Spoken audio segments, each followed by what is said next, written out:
Real estate prices in the Greater Toronto Area have gone up nearly 40% in the last 5 years. It's no wonder it's getting harder and harder for Canadians to afford a home. In this video, I'll explore why this is happening and how this issue impacts everyone. Stick around and learn all about this crisis and what might happen next. And I'll get to all that right here, right now.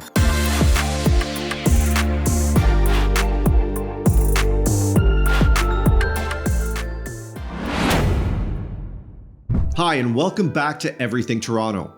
And for those new to this channel, I'm Renna, a local real estate broker right here in Toronto, Ontario.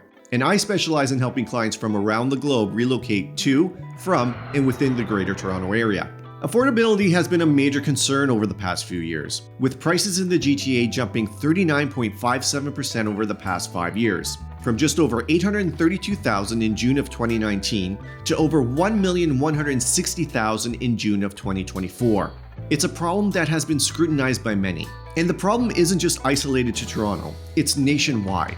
If you look at this graph, the average price in Canada has skyrocketed over the past 5 years in comparison to the past few decades, with a substantial increase between Q1 of 2020, where the average price was just under $500,000, to its peak in Q1 of 2022, breaking the $800,000 threshold. These were record-breaking gains within a 2-year period. And as you can see, things have settled just a bit since then, but our average price still sits at around $700,000. Compared to where we were in 2005 at just under $250,000, it's quite the increase. So what's causing this crisis? There are several factors at play here that have snowballed over the past few years. First, there was low inventory. In other words, there wasn't enough houses on the market to meet the demand. So using simple economics, low supply and high demand equals increased prices. However, since the start of 2024, we've seen an increase in the number of resale homes become available. So supply is no longer a problem.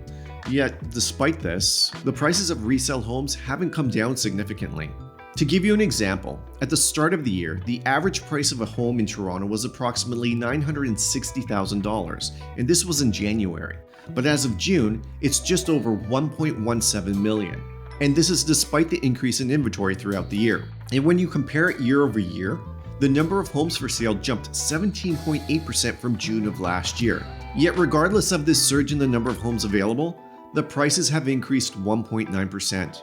If you want to learn more about how the average home prices performed in Toronto, watch the video linked above where I compare year-over-year average prices for different home segments, like detached homes, semi-detached homes, townhomes, and condos. So the question on everyone's mind is, why are prices still so high? The main reason is that many homeowners, seeing the market trend in rising home prices over the past few years, are still listing their homes at higher prices in hopes of capitalizing on the market. This keeps the overall cost of buying a home high, even though there's more supply available. So aside from the supply issue we had, what else is there?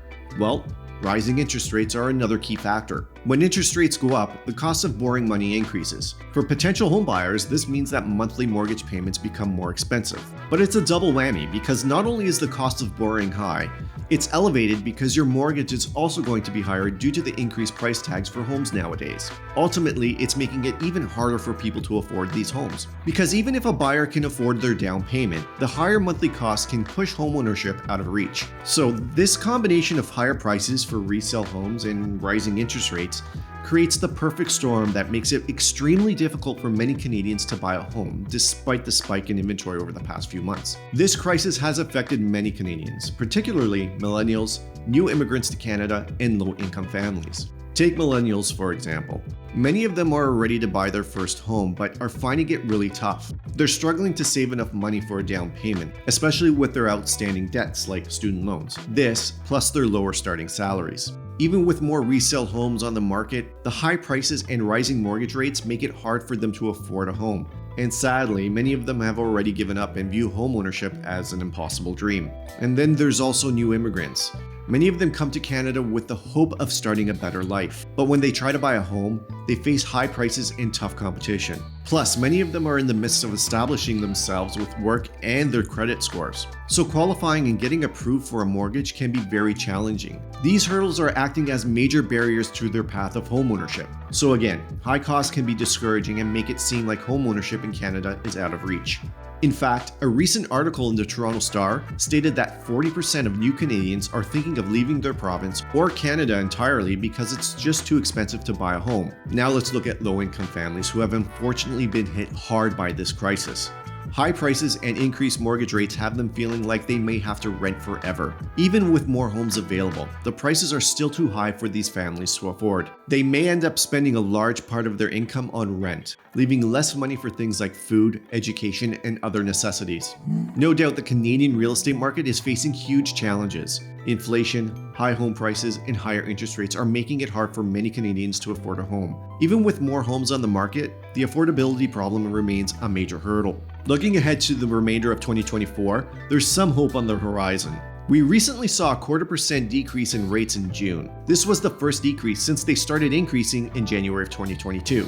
We also saw some relief in inflation this month. So if interest rates continue to decrease and inflation continues to drop, we might see some positive changes. However, these changes won't solve everything overnight.